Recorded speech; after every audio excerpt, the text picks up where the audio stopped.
যদি তুমিও জিতে নিতে চাও কোটি টাকা তাহলে জোরে বলো হ্যাঁ। হ্যাঁ আমিও জিতে নিতে চাই কোটি টাকা।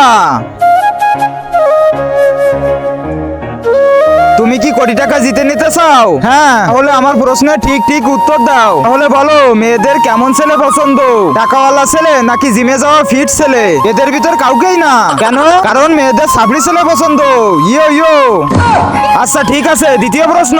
তাহলে বল তোর কাছে 500 টাকা আছে, তুই প্রথমে কাকে সাহায্য করবি? একটা ভিখারিকে যে 7 দিন ধরে কিছুই খায়নি, নাকি একটা সুন্দর মেয়েকে যে কয়েক মাস ধরে রিসার্চ করেনি তাকে?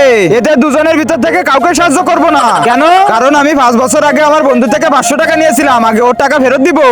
এবার জলদি আমাকে 1 কোটি দিয়ে দাও। আরে দিব, কিন্তু তার আগে তুই আমাকে আরো প্রশ্নের উত্তর দে, আর সঠিক উত্তর দিবি কিন্তু, না হলে কিন্তু তুই টাকা পাবি না। তাহলে বল তুই কোনোদিনও চুরি করেছিস? হ্যাঁ করেছি। পুলিশকে কখনো গালি দিয়েছিস? হ্যাঁ দিয়েছি। কখনো কাউকে জানে মেরেছিস? হ্যাঁ মেরেছি। আমার বন্ধুকে, ওর চক্কর আমার গার্লফ্রেন্ডের সাথে ছিল, এজন্য ওকে মেরে ফেলেছি। অনেক ভালো ইন্সপেক্টর স্যার, রেকর্ডিং হয়েছে তো? হ্যাঁ সব রেকর্ডিং হয়ে গেছে। আরে স্যার এসব কি চলছে?